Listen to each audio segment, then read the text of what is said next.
जनपद कानपुर देहात पहुंचे उत्तर प्रदेश के पूर्व मुख्यमंत्री और समाजवादी पार्टी के राष्ट्रीय अध्यक्ष अखिलेश यादव ने जमकर बीजेपी सरकार पर हमला बोला। साथ ही एसआईआर के बहाने चुनाव आयोग और केंद्र की मोदी सरकार को घेरने का काम किया। इस दौरान उन्होंने लोगों से एसआईआर फॉर्म भरने की अपील की और पार्टी कार्यकर्ताओं से लोगों की मदद करने की अपील भी की। दरअसल यूपी के पूर्व मुख्यमंत्री समाजवादी पार्टी के राष्ट्रीय अध्यक्ष अखिलेश यादव आज एक दिवसीय दौरे पर जनपद कानपुर देहात पहुंचे, जहां मूसानगर क्षेत्र के सराय स्थित राम दुलारी मेमोरियल पीजी महाविद्यालय में आयोजित कार्यक्रम में शिरकत की। पूर्व मुख्यमंत्री अखिलेश यादव ने वहां मूर्तियों का अनावरण किया और कई कार्यों का शिलान्यास भी किया। इस दौरान अखिलेश यादव ने लोगों को संबोधित करते हुए बीजेपी सरकार पर जमकर हमला बोला और सीएम योगी के दिए गए 3 बंदर वाले बयान पर पलटवार किया। वहीं पूर्व मुख्यमंत्री ने अपने संबोधन में कहा कि पुलिस वालों को तनख्वाह तो मिलती है, लेकिन उसके अलावा पैसा कहां से आता है। वहीं पूर्व सीएम अखिलेश यादव ने कहा, एसआईआर के बहाने चुनाव आयोग और बीजेपी सरकार को गिरने का काम किया। साथ ही लोगों से बढ़ चढ़कर एसआर प्रक्रिया में शामिल होकर अपने वोट बढ़ाने और 100% मतदान करने के लिए प्रेरित भी किया। 2027 के चुनाव को लेकर पूछे गए प्रश्न के उत्तर में पूर्व मुख्यमंत्री अखिलेश यादव ने कहा कि हम लोग एक साथ एक गठबंधन में चुनाव लड़ेंगे। वहीं कार्यकर्ताओं ने भारी भरकम माला के साथ पूर्व मुख्यमंत्री अखिलेश यादव का पदाधिकारियों व कार्यकर्ताओं ने जोरदार स्वागत किया। कार्यक्रम कानपुर देहात के राम दुलारी मेमोरियल महाविद्यालय में अखिलेश यादव उन्होंने कहा कि समाजवादी नेताओं ने संघर्ष करके पार्टी को खड़ा किया है और इस संघर्ष को व्यर्थ जाने नहीं दिया जाएगा। उन्होंने पीडीए के विषय में लोगों को जागरूक करते हुए कहा कि आगामी चुनाव में पीडीए के लोगों को 90% मतदान करना होगा, तभी समाजवाद की जीत संभव है। अखिलेश यादव ने कहा कि डॉक्टर भीमराव अंबेडकर द्वारा निर्मित संविधान ने सभी को न्याय दिलाने का कार्य किया है। उन्होंने सपा सरकार द्वारा पूर्व में शुरू की गई योजनाओं, कानपुर व लखनऊ में मेट्रो, छात्र छात्राओं को लैपटॉप वितरण, यूपी डायल 100, एम्बुलेंस सेवा आदि का उल्लेख करते हुए कहा कि समाजवाद नई पहचान बनाने जा रहा है। उन्होंने कहा कि अगली सपा सरकार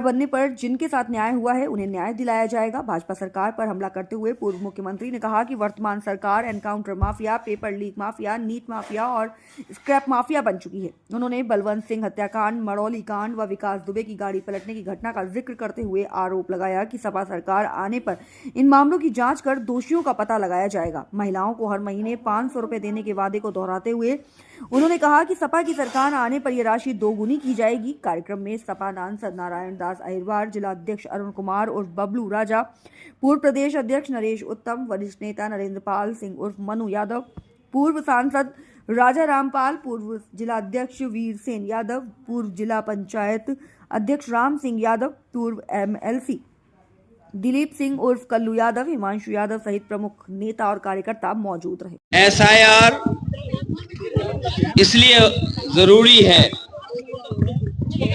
तो सरकार को उसकी पूरी तैयारी करनी चाहिए। एसआईआर इसलिए हो कि सबका वोट बन जाए। एसआईआर इसलिए नहीं हो कि हमारे चिन्हित करके समाजवादियों के वोट काटे जाएं। और आपने बीएलओ को ट्रेनिंग नहीं कराई। कई बीएलओ जो मेहनत कर रहे हैं उनको समय नहीं दिया गया। एसआईआर अगर सरकार करना चाहती है तो सबसे पहले समय बढ़ाना चाहिए। आखिरकार जल्दीबाजी क्या है? क्या प्रधानी का भी चुनाव एसआईआर से होना है जिसकी जल्दीबाजी है? अभी उत्तर प्रदेश में चुनाव होना है, अभी समय, इसलिए 3 महीने से ज्यादा समय बढ़ाया जाए जिससे एसआईआर सही तरीके से हो जाए, सभी मतदाता अपना मतदान के लिए वोट बनवा लें।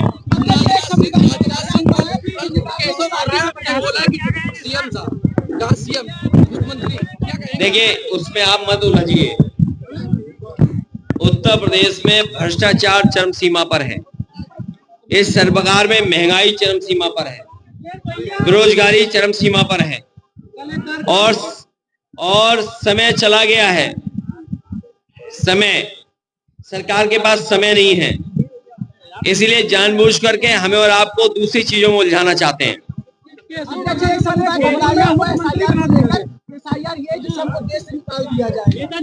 न केवल एसआईआर के बहाने ये लोग आरक्षण भी छीनेंगे, एसआईआर के बहाने ये लोग नौकरी छीन लेंगे, एसआईआर के बहाने आपके अधिकार छीन लेंगे।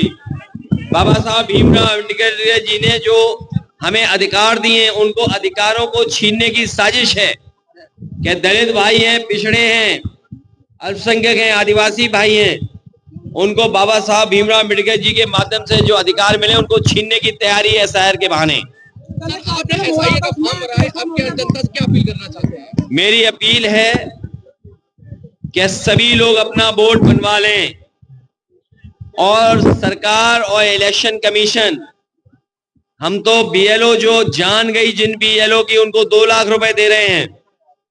चुनाव आयोग जिनसे काम ले रहा है, उनके अगर जान गई है परिवार में, तो सरकारी नौकरी दें और 1 करोड़ से उस परिवार की आर्थिक मदद करें।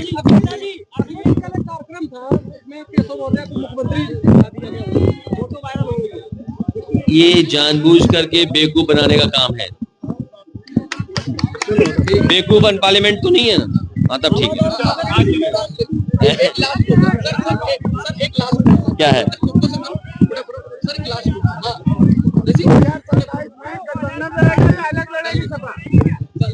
इंडिया गठबंधन लड़ेगा 2027 में। हमारे अहिरवार जी यहाँ खड़े हैं और जितेंद्र दौरे जी यहाँ खड़े हैं। नहीं, जानबूझ के नाम भूल गए तुम्हारा यार। यहाँ तो लड़ाई हो रही है आपस में। अरे हाँ, वो तो बताना भूल ही गए हम। सुना है बीजेपी में आपस में जूता चल रहा है। सुना है बीजेपी में आपस में कुछ चल रहा है, मार पिटाई भी चल रही है, एक दूसरे को नीचा दिखाने की चल रही है। हम तो कहेंगे एक को कहो भाई, एक यहाँ आ जाओ, कोई वैकेंसी होगी निकाल लेंगे हम, तो वैकेंसी रखेंगे खाली। सर 2027 में आप अकेले नहीं